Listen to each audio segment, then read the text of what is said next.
Descargo de responsabilidad. No soy dueño de My Hero Academia. Izuku regresó al bar solo para ver a Dabi y Toga salir. Dabi tenía la misma expresión sin emociones, pero Toga estaba saltando de emoción, casi chocan con Izuku. Bueno, nos hemos unido oficialmente, anunció Dabi. Ese Shigaraki es sorprendente. Un mundo sin el Migate, al menos tiene algún tipo de credo. Estoy deseando trabajar contigo, dijo Toga con entusiasmo. Espero poder probar un poco de tu sangre en algún momento también.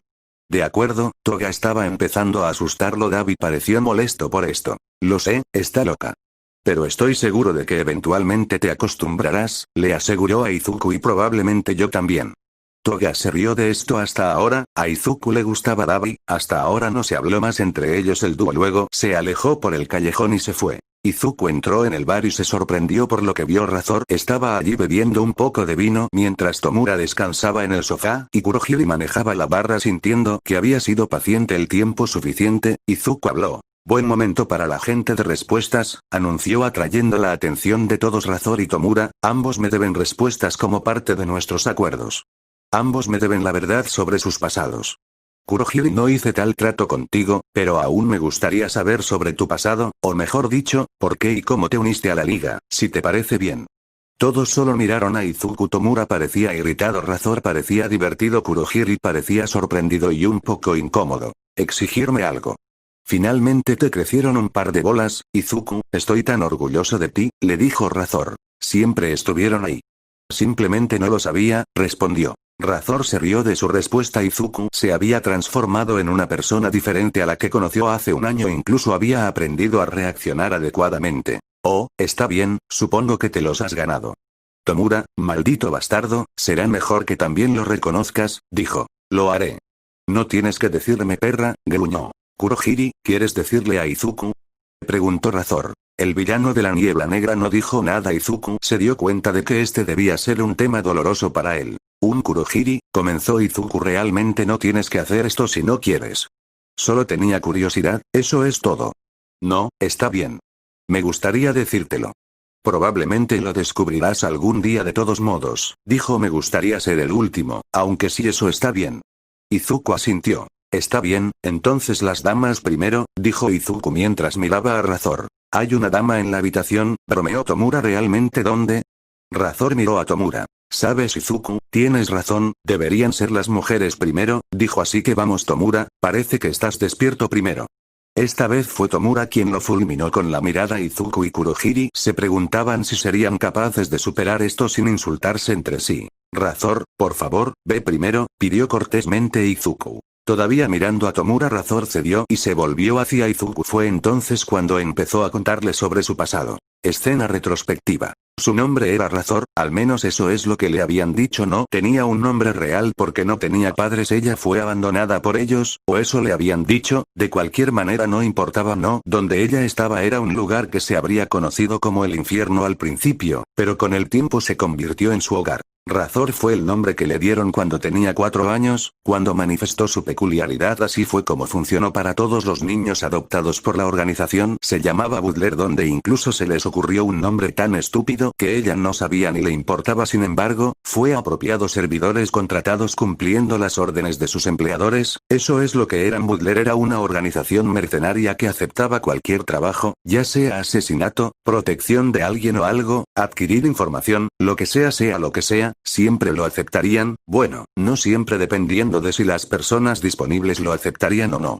Le quitaron el trabajo a cualquiera, héroe, villano o algún otro individuo, realmente no importaba mientras se les pagara. La mayoría de los que fueron reclutados eran huérfanos, los que habían sido abandonados y abandonados, o los que habían huido. Ella encajó en la categoría abandonada. A cada niño generalmente se le dio un nombre basado en su peculiaridad. Cuando los acogieron, fueron cuidados, educados y entrenados, de la misma manera infernal que ella enseñó a Izuku, aunque con menos palabrotas.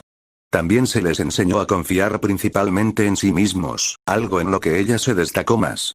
Eso no quería decir que no se pudiera ser amigo de nadie porque estaba permitido, aunque prefería estar sola la mayor parte del tiempo. Incluso en ese entonces había pocos a quienes realmente podía soportar, incluso ella se las había arreglado para hacer 2 amigos a quienes realmente le agradaban y respetaban. Sin embargo, no se mantuvieron en contacto la mayor parte del tiempo. Una cosa extraña de Butler era que permitía a la gente dejarlo voluntariamente y vivir una vida normal. Incluso se le permitió que pudieras vivir una vida normal sin dejar de trabajar para la organización, algo que a ella le pareció estúpido ya que era bastante peligroso. Razor nunca había entendido por qué estaba permitido, pero tampoco lo cuestionó. Una amiga suya vivió la primera vida mientras que la otra vivió la segunda. Sin embargo, siempre había vivido lo de siempre, había sido el único que había conocido. Además, realmente no encajaba con la sociedad debido a su personalidad. Ella asumió todo tipo de trabajos que se centraban principalmente en el combate, algo que realmente disfrutaba a lo largo de sus misiones. Se encontró con muchas personas, incluidos Stein y Olmig, de quienes llegó a hacerse amiga o despreciar. En un momento tuvo un amante, bueno, en realidad fue solo por unos días y luego lo rompió desapareciendo. Era lo mejor para ambos.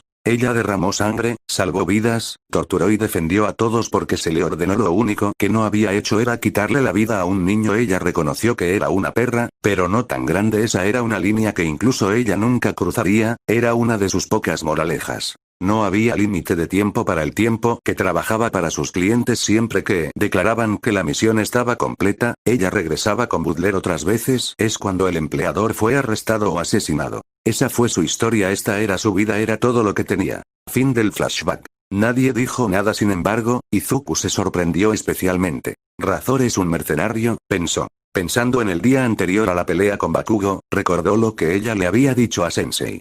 Tu organización, tus planes, no los míos. Necesito recordarte mi lugar aquí. Ahora tenía sentido. Razor en realidad no era parte de la liga, ella era solo una pistola a sueldo. Eso significaba que ella no siempre estaría aquí, algo que lo molestaba a pesar de su personalidad. Realmente le agradaba. Razor lo había cambiado por completo. Cuando era un niño débil y asustado, ella lo ayudó y lo hizo más fuerte. Cuando llegara el momento de marcharse, él la echaría de menos. ¿En serio? ¿Alguien realmente lo hizo con esta cosa?, dijo Tomura sorprendido. ¿Que era él, ciego o mentalmente inestable? Él no era ninguna de esas cosas. Así que cállate o ayúdame. Cortaré cada una de tus preciosas manos, amenazó Razor, y ambos sabemos lo devastador que sería si perdieras a tu querido padre. Tomura la fulminó con la mirada asesina, que ella le devolvió. Sin embargo, Kurohige intervino y los calmó a ambos. Razor no sabía por qué, pero se sentía feliz de haberle contado a Izuku su historia. Aunque ella no le había contado todo, ella no le habló del hombre con el que estaba en una relación porque, en serio, si él supiera que ella había salido con su ídolo, se volvería todo héroe otaku con ella. La reacción de los otros dos tampoco habría sido genial. Además, lo que sucedió entre ella y Toshinori, o más específicamente Olmig, queda entre ellos. Hoy, ahora que ambos terminaron de amenazarse, Tomura, es tu turno, le informó Izuku. Tomura dejó de mirar a Razor y se volvió hacia Izuku. Luego comenzó a hablar sobre su pasado. Escena retrospectiva. Mucho antes de ser Tomura Shigaraki, antes de ser el protegido de Sensei, era otra persona. Él era Tenko Shimura, o al menos eso es lo que le habían dicho. En realidad, no recordaba mucho de su vida antes de la liga. Tenía destellos, ninguno de los cuales era agradable, pero eso era todo. Recordó haber caminado por las calles solo, herido, sangrando, roto. Pasó junto a personas que lo notaron brevemente antes de darse la vuelta y seguir adelante. Podían decir que había estado en problemas, que había sido herido. ¿Y qué hicieron? Nada. Nada en absoluto. Caminaron como si nada hubiera pasado. Ellos no lo ayudaron. Cualquiera que fuera su problema, fuera cual fuera el peligro en el que había estado, no les importaba. ¿Por qué deberían hacerlo? Creían que un héroe vendría y lo salvaría, como hicieron con todos los demás. Ellos estaban equivocados. Un héroe nunca vino a ayudarlo. Nadie lo hizo excepto por él. Cansado de caminar durante tanto tiempo, Tenko se derrumbó en un aliado abandonado, cansado y agotado de caminar sin rumbo fijo. ¿Por qué sigo caminando? Tenko no le dijo a nadie en particular cuál es el punto. ¿Hacia dónde me estoy moviendo? No sabía por qué caminaba, no lo recordaba. Era un caparazón vacío. De lo que fuera no sintió ningún deseo ni preocupación, solo vacío. Quizás es porque tienes una razón para seguir avanzando, dijo una voz desde las sombras. Tenko miró hacia arriba y vio una figura caminando hacia él. Era un hombre alto, joven, bien formado, con cabello rubio corto, ojos claros, acompañado de un smoking. El hombre estaba sonriendo. Su sonrisa no era cruel pero tampoco amable. ¿Quién eres tú? Tenko preguntó sin pensar. Un amigo, respondió el hombre. Al menos me gustaría serlo. Tenko no estaba seguro de qué pensar de él. No parecía una buena persona, pero fue la primera persona en mucho tiempo que no se apartó y lo ignoró. Te he estado observando desde hace algún tiempo, le informó el hombre. Tenko no estaba seguro de cómo reaccionar. Sorpresa, rabia, no lo sabía, estaba vacío. Es un destino desafortunado que te ha sucedido, Tenko Shimura. Tenko Shimura, repitió en voz baja. ¿Ese es mi nombre? El hombre le devolvió la mirada, esta vez con expresión de sorpresa. El chico realmente no recordaba. Lo siento, se disculpó Tenko, no recuerdo mucho sobre mi vida, ni siquiera mi propio nombre. Debería estar molesto, pero en cambio no siento nada. ¿Por qué? ¿Por qué me siento vacío por dentro? ¿Y por qué terminé así? Tenko se miró las manos, por alguna razón desconocida sintiendo repulsión. No lo recordaba, pero sabía que era importante. He caminado durante tanto tiempo, admitió. ¿Y esa gente? El hombre comenzó a moverse hacia él nuevamente. No había mentido acerca de mirar al chico, había visto lo que había hecho, por qué lo hizo y cómo y por qué la gente lo trataba de la forma en que lo hacía. Nadie vino a salvarte, ¿verdad? Preguntó el hombre captando la atención de Tenko. Debe haber sido tan doloroso. Tenko Shimura.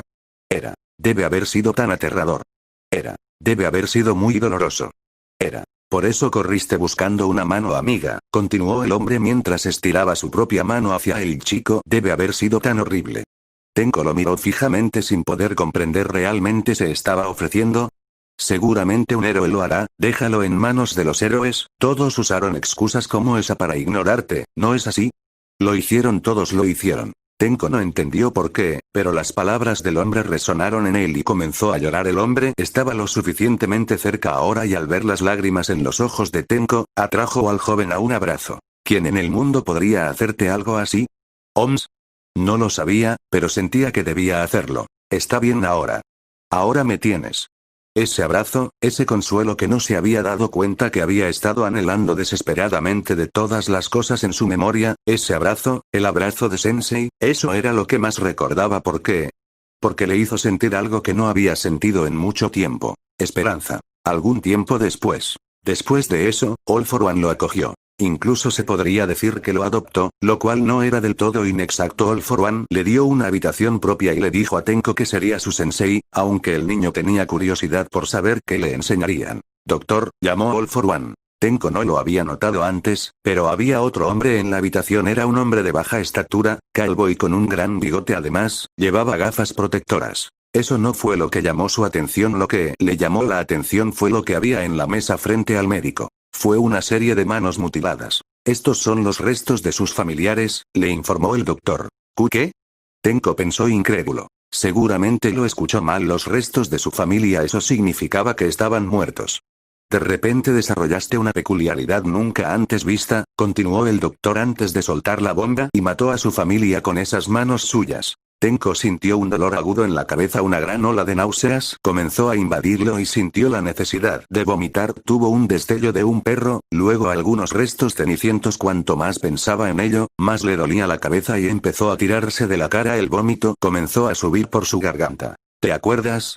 Hubo un destello de cuerpos en descomposición, un destello de una chica con el pelo negro en coletas y un destello de un hombre con una expresión horrorizada que envió escalofríos por su columna vertebral. Al final no pudo aguantar más y vomitó. Lo que permaneció en su mente fueron fragmentos de su pasado y una inexplicable oleada de ira que abrumó sus ganas de vomitar. Realmente no lo entendió, ni siquiera estaba seguro de querer entenderlo. Sin embargo, en ese momento sintió la increíble necesidad de estar cerca de esas manos cuando comenzó a gatear hacia ellas con una expresión quebrada y mortificada en su rostro. Cuando los alcanzó, los agarró con fuerza, todo mientras Sensei y el doctor solo miraban. ¿Lo arreglo?, ofreció el doctor. No, declinó All for One. Su atención nunca se apartó de Tenko. Incluso si tus recuerdos nunca regresan, tus sentimientos permanecerán incrustados en tu corazón. No puedo quitarte tus sentimientos, tu ira. Pero puedo enseñarte a dónde dirigir esos sentimientos.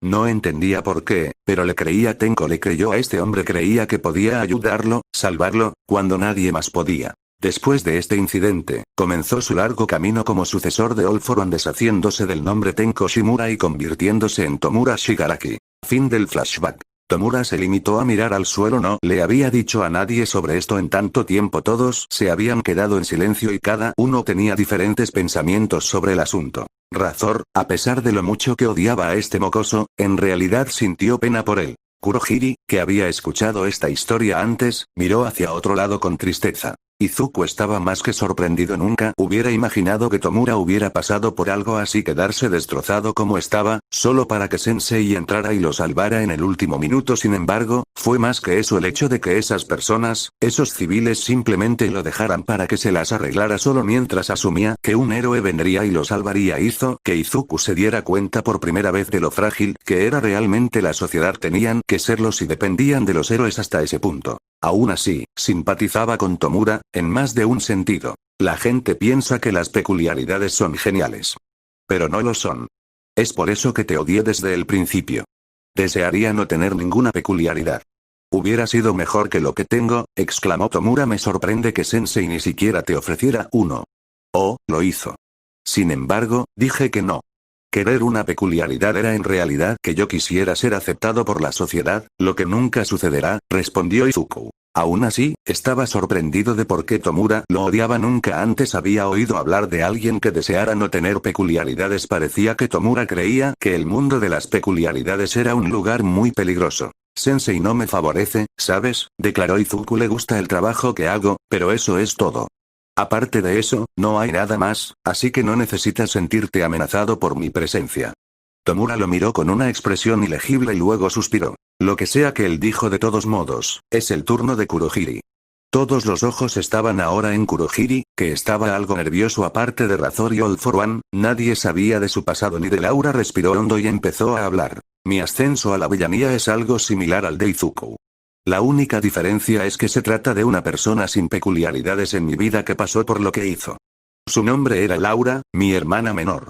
Escena retrospectiva. Kuroshisa solía ser su nombre. Vivía con su hermana Laura, que era 4 años menor que él. Sus padres fallecieron cuando él tenía 15 años, dejándolo solo para criar a su hermana. No fue del todo difícil. El dinero que les dejaron sus padres les permitió a ambos ir a la escuela. Su trabajo a tiempo parcial también estaba muy bien remunerado, por lo que podían permitirse pagar el alquiler. En ese entonces, su cuerpo no estaba completamente cubierto por una niebla negra. Eso era algo que era opcional para él. Podía convertir su cuerpo en niebla oscura a voluntad. Fue por esto que su hermana le puso el apodo de Kurohiri, que era el kanji de niebla negra. Como su hermana, tenía el pelo rojo y ojos verdes. El suyo también era alto y musculoso, la ventaja de hacer su trabajo.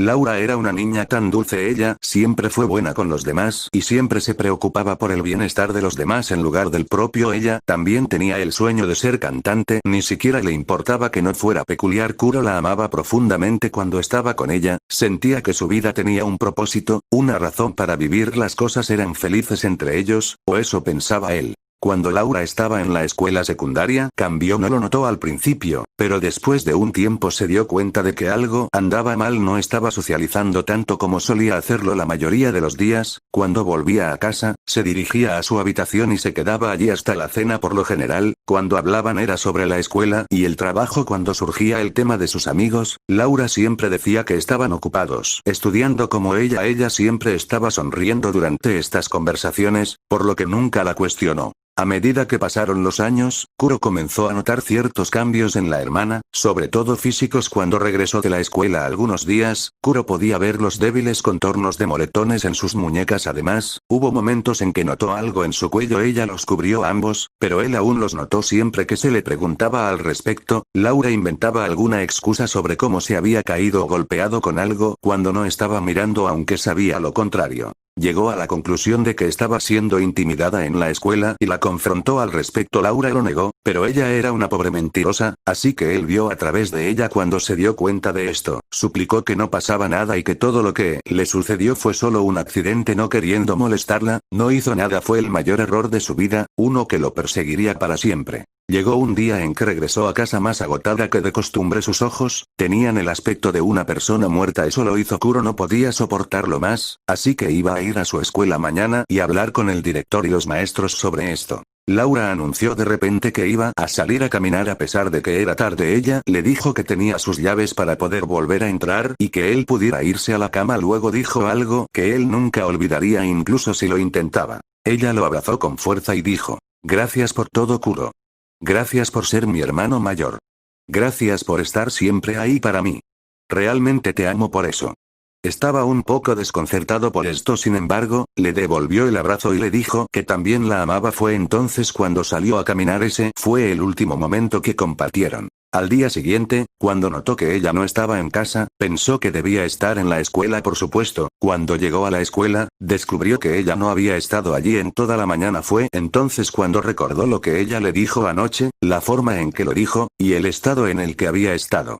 Temiendo lo peor, llamó a la policía y descubrió que estaban a punto de llamarlo. Aproximadamente una hora antes de que llamara, el cuerpo de Laura había sido encontrado en un río local. Ella se había ahogado en el momento en que Kuro escuchó que se congeló, no pudo respirar. Las náuseas que sintió en ese preciso momento fueron abrumadoras, tanto que se derrumbó. Cuando se despertó, estaba en el hospital. Había 2 policías afuera hablando aparentemente, había estado durmiendo durante todo el día. Además, estaban hablando de Laura. ¿La escuela ya ha sido interrogada?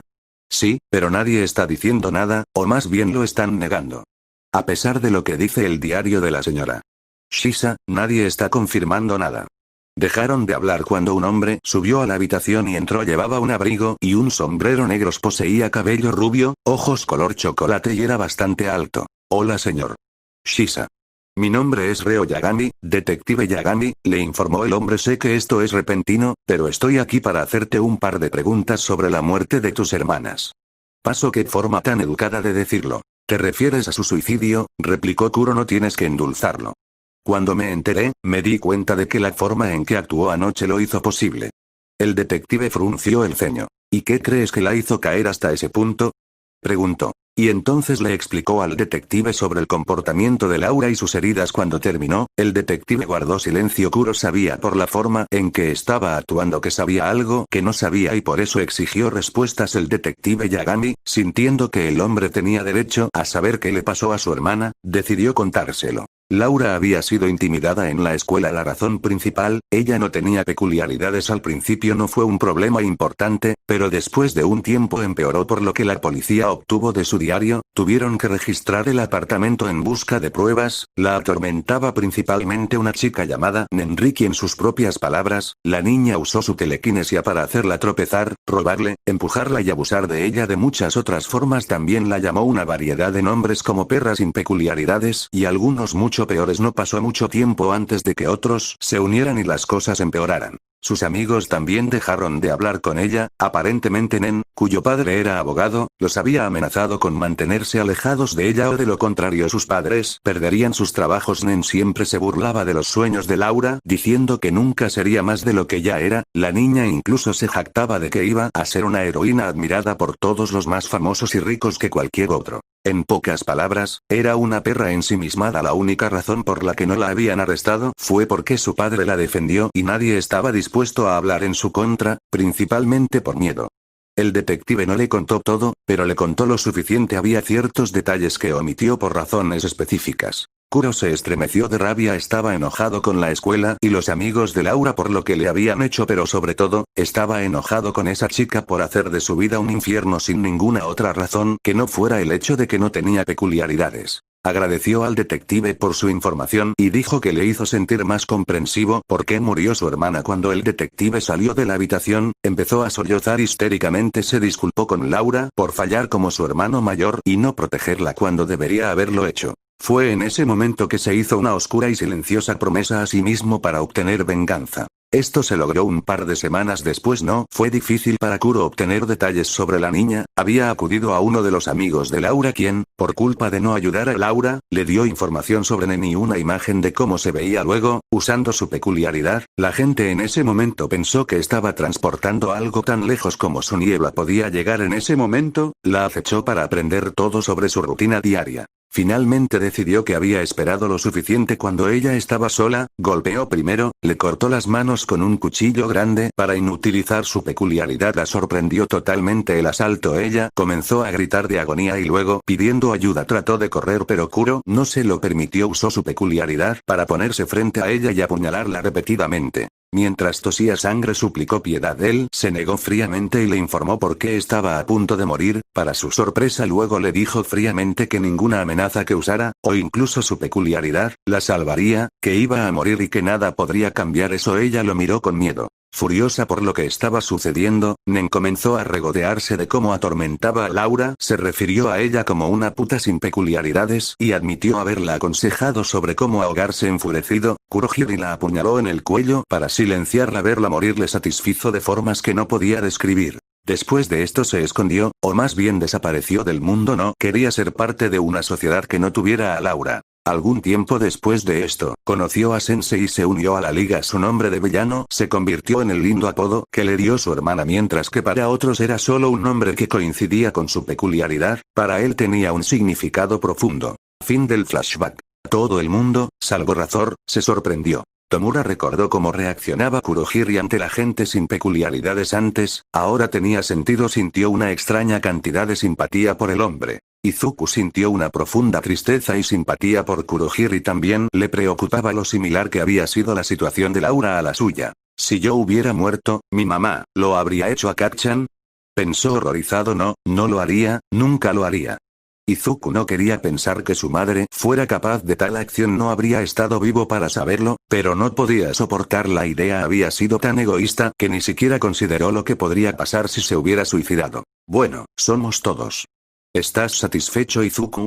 Preguntó Razor. Izuku asintió. Como respuesta se sentía un poco más cercano a ellos ahora que conocía sus historias. Tomura y Razor comenzaron a irse, pero él los llamó. Gracias por decírmelo. Estoy bastante agradecido.